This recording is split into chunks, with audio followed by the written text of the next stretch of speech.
Nous sommes au cœur de Rome, près de la place Navone. Je m'appelle Maëlys, j'ai 27 ans et j'ai décidé de faire une pause dans mon travail professionnel pour étudier la théologie à Rome. Maëlys a commencé les cours depuis une semaine à peine et découvre encore l'université de la Sainte-Croix où elle a choisi d'étudier.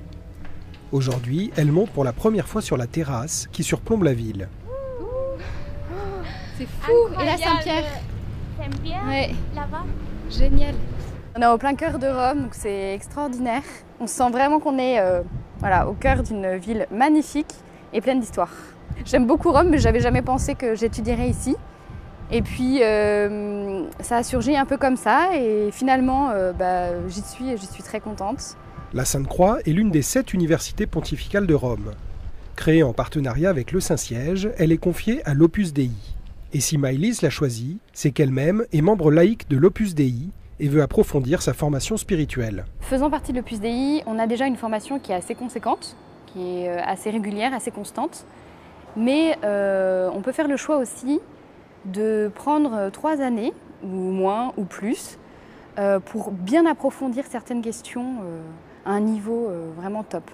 Cet accent mis sur la formation intellectuelle et spirituelle, c'est le fondateur de l'Opus Dei, Saint José Maria Escrivá de Balaguer, qui l'a voulu. Comme nous l'explique Monseigneur Derville, qui donne ici des cours de liturgie.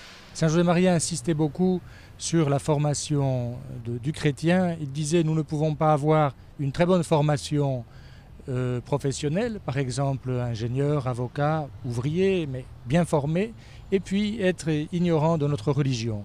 Parce que Dieu nous appelle à l'aimer, mais cet amour en fait englobe notre intelligence, nos sentiments et aussi notre volonté.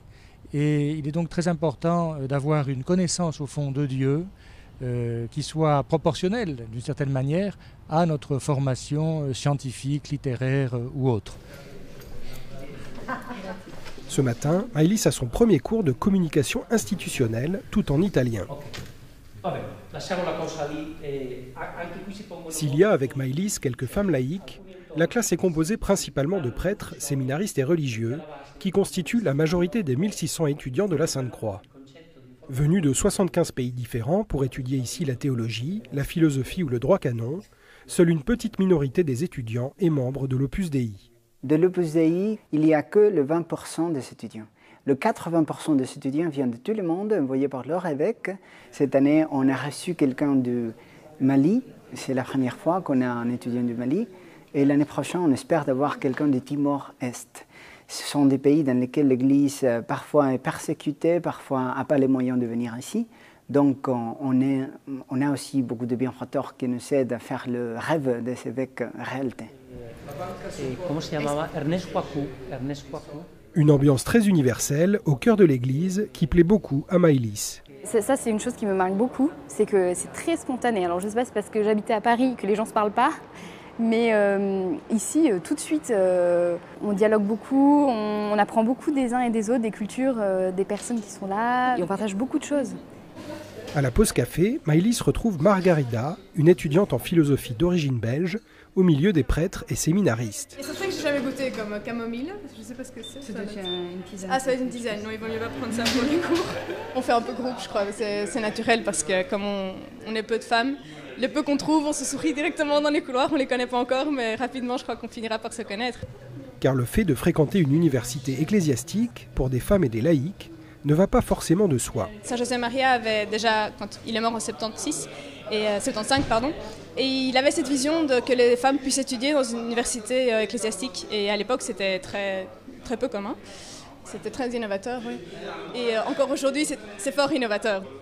On vient de professions très différentes et ça, c'est super riche. Et de voir la femme au travail, comment elle arrive justement à concilier sa vie de famille, sa vie professionnelle, le temps de formation qu'elle consacre aussi à côté, comment elle explique aussi la foi autour d'elle. Et c'est super intéressant. Donc de voir cette harmonie, que c'est possible de se former et en même temps d'avoir une vie normale. Car le but de Maëlys, en faisant ses études, c'est de mieux vivre sa foi, dans sa vie ordinaire, amicale, familiale et même professionnelle. parce que dans le monde professionnel, forcément, on sera amené à répondre à des questions d'ordre éthique, que ce soit la mode, la banque. Derrière, il y a beaucoup de questions éthiques qui se posent et il faut avoir un solide fondement. Et ce fondement, il est philosophique, mais il est aussi théologique. Ce que j'attends de ces années à Rome, c'est vraiment d'approfondir. C'est vrai qu'on est dans une culture de l'immédiat. Internet, tout va vite, tout de suite on a une réponse. Et moi, ce que j'attends, c'est vraiment de chercher, de creuser, de ne pas avoir peur d'affronter la vérité et d'apprendre le langage de Dieu, en fait. D'essayer de voir comment Dieu me parle pour mieux en vivre, pour mieux prier. Finalement, je suis là pour mieux prier. Et du coup, parce que je prierai mieux, je parlerai mieux avec Dieu, je le comprendrai mieux, ça sera plus naturel d'en parler autour de moi. Voilà. Dans 3 ans, Maëlys reprendra son travail de chargée de mission qualité au sein d'une fondation, avec, si tout va bien, une licence de théologie en poche, afin de mieux annoncer Dieu au monde d'aujourd'hui.